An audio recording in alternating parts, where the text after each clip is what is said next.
Hey folks, Pat here from DNS, and this Madison area fishing report is current as of April 18th. Well, happy Friday, everybody. We made it through another week, and also happy Easter to those of you that celebrate. I hope the Easter Bunny puts a bunch of fishing lures in your basket this year. We do have a lot of stuff to talk about, so we'll just get right into it. This week, the DNR launched a pretty cool online tool called the Wisconsin Fishing Finder. This is sort of an expansion of a tool that they've had for many years called the Trout tool with a bunch of maps of trout streams, but this expands a bunch of information that the DNR already has and puts it all in one place. You can go on their website and look up Wisconsin Fishing Finder. I'm sure the page will come right up.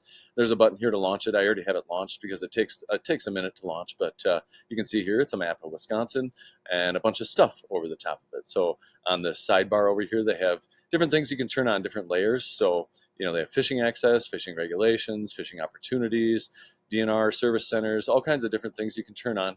Right now I have the trout regulations on and the lake regulations. So the trout streams are all these squiggly lines taking up a bunch of space. And if I want to turn that off and just concentrate on lake regulations, I can do that. You can zoom in to your favorite lake. Let's just pick Lake Mendota here. And then depending on which layers you have clicked, that pertinent information is going to come up. So here we have regulations for all the different species that live in Lake Mendota and their seasons. And so obviously that's handy information. But then, depending on how many pages or whatever you have clicked over here, I also have stocking information. So then you can look up stocking information on Lake Mendota. So you can see a bunch of walleye, some northern pike back in the day. So yeah, it's kind of a cool tool. I'd encourage anybody to log on and play around with. But again, it's called the Wisconsin Fishing Finder. So yeah, check it out. And thanks to the DNR for putting that out there. It really is a pretty handy little thing. Made a post yesterday about this, but we got a bunch of rods that we fixed up, sent over to the Warner Park Rec Center. This is Zach Watson. He's runs the show over there, does a fantastic job.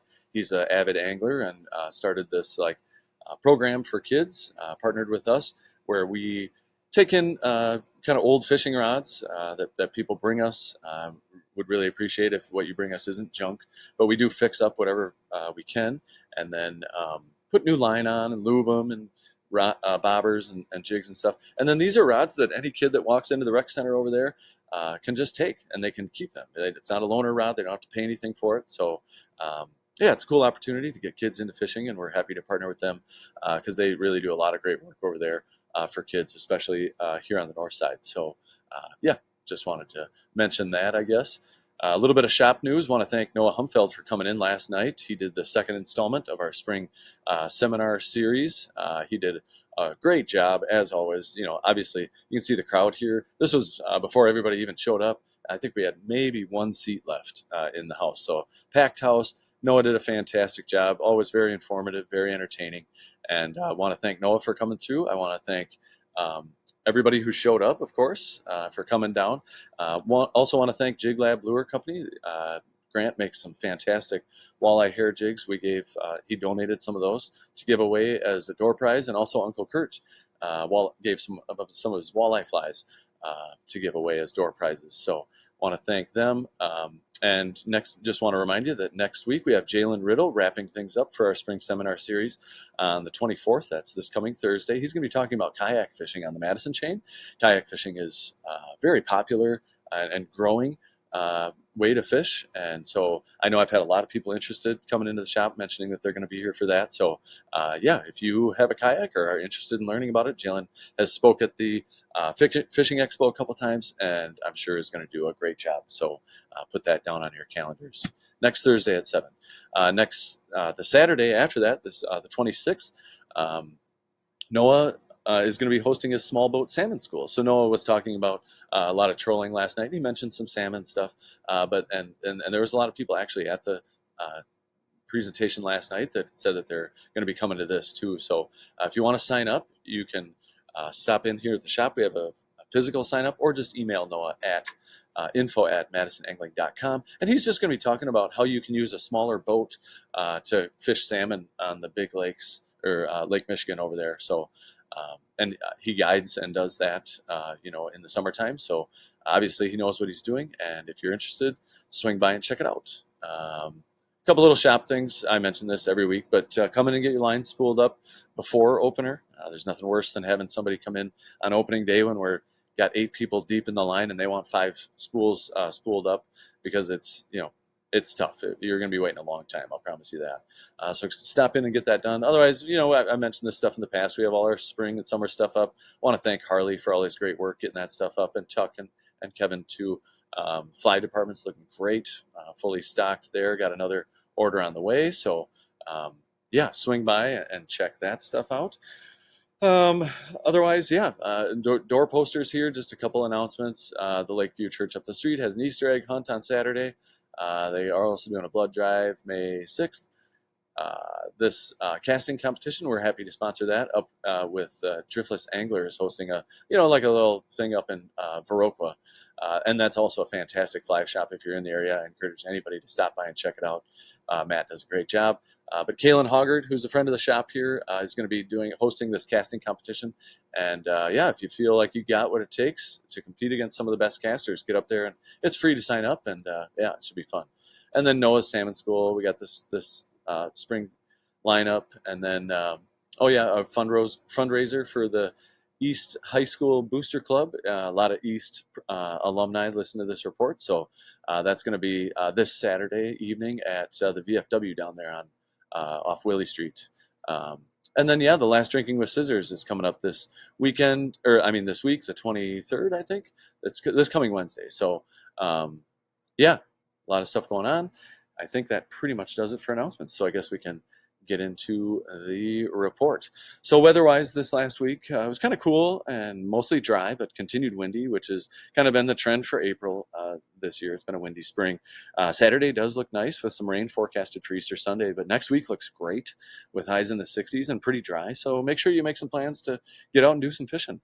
As far as piers go, we have the county has announced that they have all of their piers in, and the city also has all of their piers in. So I want to thank both of them for getting on it this year. It's earlier than it has been in years past, so that is great news. You can launch your boat anywhere in town here. So and also the buoy is back up. It says the water's reading 44 degrees pretty much all the way down, and which is still pretty chilly, but we'll talk about that as we get into the report. So I guess speaking of course, game fish season is currently closed on all inland waters. So no fishing for walleye, pike, or muskie until May 3rd. But there's still a lot of action, a lot of great fishing opportunities to be had in the area. Besides the awesome spring pan fishing Madison has to offer, you've got early catch and release bass season open, and those fish are up shallow and hungry.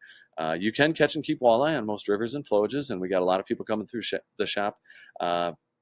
Heading off to the rivers, and the bite has been awesome.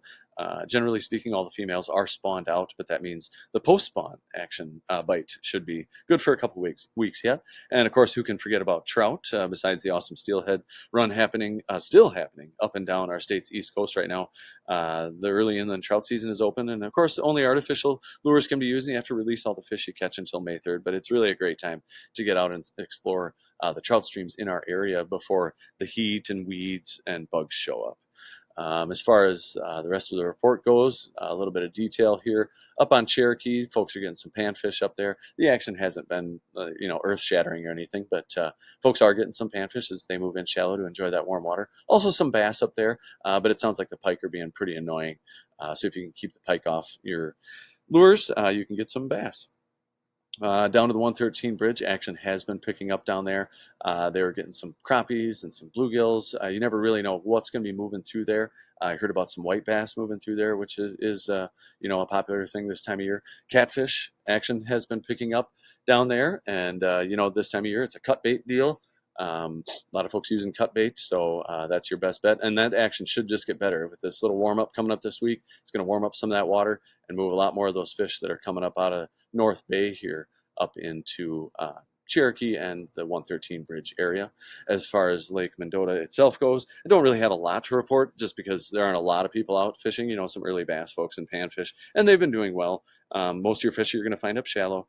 With the water temps being at 44 degrees, the fish are going to be looking for the warmest water that they can find. So look for areas, like University Bay, North Bay over here, your little inlets like Marshall Park, Spring Harbor, stuff like that. Anywhere you got shallow water is where you're likely going to find fish.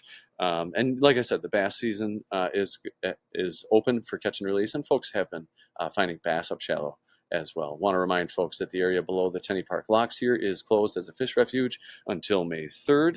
Otherwise, down you can fish in the rest of the river there. Otherwise, down to Lake Monona, pretty much the same thing out there. I don't talk to a lot of people fishing the main lake right now, but shallow bays and stuff are good bets, pretty safe bets for panfish. So, the star of the show is always Monona Bay, and they are still getting gills down there along, Birmingham Park area along the tracks. Gills during the day, crappies in the evening and after dark. For the gills, the usual, like little piece of redworm on a small jig under a bobber is good. You can use spikes and waxies as well. Otherwise, for the crappies, small crappie minnow or a crappie or a minnow-shaped, small minnow-shaped plastic under a small bobber or a lighted bobber if you're fishing after dark has been working well for those fish. Over to Wingra, a lot of tiny gills in there, some really nice bass. So if you want to go over there and try the early bass thing, and a reminder that the area below the Wingra Dam is closed to Arboretum Drive as a fish refuge, and the muskies are in there. So if you want to go down there, if you're not fishing someday, or just want something to do, it's really cool. Take some kids down there. You can see some giant muskies just kind of backed up at the dam, and if you're lucky, you'll get to see one jump. Otherwise, yeah, over on Monona, you got Turville Bay, probably has got gills in. Weechawbuck, formerly known as Squaw Bay. I've been hearing about some gills over there. And the lagoons up here, or up at Winnequa Park, have been holding some fish. A lot of tiny bluegills in there and shiners you got to sort through. But folks are getting a few nicer gills. And I haven't heard about the crappies, but usually the crappies move in there. Even if it's just for a couple days, the action can be good. But I haven't heard about any of that yet. Lattice Park launch, of course, is open now that all the county launches are open. But the water is still shallow, so do be careful. We got some rain this morning. Maybe that'll help bring the levels up a little bit. Otherwise, if you can get over to Upper Mud, the panfish bite over there has been great from what I hear. I haven't heard anything about the bass in the shallow areas around that, but that's also usually a great early spring bass spot. Down on Wabisa, again, I'm not talking to a lot of folks that are fishing the main lake, or really anybody that's been fishing Wabisa, but I would imagine, areas like the north end of the lake here, shallow flats will be are warming up quickly, and that's where your fish are going to be. Also down here on the south end. And a reminder, the area below Babcock Park is another one of those fish refuges, as is this area down here in this weird corner to East Dyerson Road, whatever it is. Then Keeganza, same thing down there. I haven't talked to a lot of people fishing the main lake itself. I did hear a couple reports about some bluegills up in the fish camp area where on the north end of the lake where the water is shallow. And again, water moving in there attracts a lot of fish. Otherwise, as far as other fishing in the area goes, the Rock River is back down to very fishable levels. Normal, maybe even just a little bit low. Indian Ford dams, we're holding walleye. Like I mentioned in the intro, the walleye spawn is over on the rivers, but now we're looking forward to a post-spawn bite. So those fish have been working really hard to do spawning and not eating too much. So now they're going to be hungry and bulking up and getting back into their regular routines. Indian Ford Dam's been producing fish. Also been hearing about some white bass at these places too. So Indian Ford, also the Jefferson Dam upstream, but everywhere in between as well. Hear about walleyes in the Fort Atkinson area. As these fish, kind of move back down to the lake, they're going to hang out in some of these deeper holes for a while. Black Hawk Island area on Lake Koshkonong has been good. More so, I think, in the river is what I've been hearing. But anyway, get to a river and enjoy the great walleye fishing we have. I guess I haven't really heard much off Beaver Dam or anything. Otherwise, Wisconsin River, kind of the same deal over there. The river is back down to fishable levels, very fishable levels, right about what it should be this time of year. I think 11,000 CFS I saw this morning. Otherwise, same thing. Walleyes backed up at dams are going to start filtering back down into the river, hanging out in deeper holes below dams. The spawn is over, but the post-spawn bite is awesome. So get up there and enjoy some of that. Lake Wisconsin, I haven't really heard much in the way of walleyes. I have heard about some decent smallmouth bass being caught. Otherwise, panfish in all your shallow bays. You got Moon Valley and Oki and the grade. Should all be holding fish, and I have heard about some decent bluegills in those spots and some crappies. The perch still remain a little bit of a head scratcher. They were spawning and then they stopped, and people are thinking maybe they're going to turn back on. I haven't heard anything along those lines yet, but I'll keep you posted if I hear anything. Otherwise, Mississippi River, the perch are done spawning over there, but the walleyes backed up at the dams are in post-spawn mode as well, and hungry. So Saugers over there too, and I've been hearing about some good fishing over that way. Otherwise, the East Coast is a great time to be over and do some fishing. I'm going to talk about the tribs here in a sec, but also don't want to forget about the awesome coho run that's happening right now, moving up the East Coast. I've heard about some fish, certainly in Kenosha. Um, I haven't really heard of any in Milwaukee yet, but what they're going to do is as the water warms, they keep looking for colder water, so that's going to push them up the East Coast. And you can get them right from shore here. Of course, you can hire a charter and go out. I know Austin Ragazzi's going to be running trips over there. He does a great job at Blue Ribbon Outdoors. I'm not sure if Noah's going to be doing any trips. He was toying with the idea, I know. But anyway, coho salmon are delicious and plentiful and actually pretty big lately. They've been running pretty big. Otherwise, like I mentioned, steelhead are still in the tribs. Harley was over there yesterday doing well. He's probably over there today again doing well. So all the tribs up and down the East Coast are holding steelhead and some browns hanging out, which are taking advantage of the steelhead eggs. But that action's probably going to be done here, I would think, after this week. So get over there. I think I might be over there Easter Sunday and try to squeeze in one more chance at a steelhead, which has been rough for me personally. But a lot of folks getting fish. Otherwise, yeah, trout fishing, we got that going on too. It has been great. The streams are running pretty low and clear right now, so stealth is kind of the name of the game. I'd encourage folks to, to help yourself be sneaky, avoid wearing bright colors, move slowly along the banks, and you can avoid catching or spooking fish over there. But on the spinning gear side of things, sinking jerk baits, like a Rapala countdown or a suspending husky jerk are great ideas. Crappie Sipes tube jigs work through deeper runs and pools are great. And now that stream temps have kind of stabilized and things are getting warmer, you can rely on a Panther Martin. The black one with a gold blade is a standby. And fish will chase those now, so that's a good thing. Otherwise, on the fly side of things, we'll move this right into our happy fly day feature here. Oh, yeah, and for the steelhead stuff, I do have beads and stuff here still in stock. And anyway, pink squirrels, if it's still chilly, if you had some chilly mornings, might be a good idea to start with a pink squirrel. And of course, woolly buggers and little nymphs are always going to work. But with mayflies, blue-winged olives popping off lately, we got some of the nymphs. You got beadhead pheasant tails. These hare's ear nymphs are always a pretty safe bet. Scuds are always a good idea. And then some caddis nymphs are also going to help. And I'll just pause it here for a sec. All right, and we're back. So, nymphs, all manner of nymphs. Mayflies are hatching. Caddis are likely going to be going pretty strong. I've heard a few reports of some caddis hatching. So, I guess to that end, we have blue-winged olive dry flies. So if you see some olives coming off, I've heard about some good hatches there. Otherwise, on the caddis side of things, a black caddis or a dark-colored caddis are a good idea. Midges are always a good idea. If you can't see what the fish are eating, they're probably on midges. So swing by, stock up on flies, so you're ready to roll when a hatch comes off.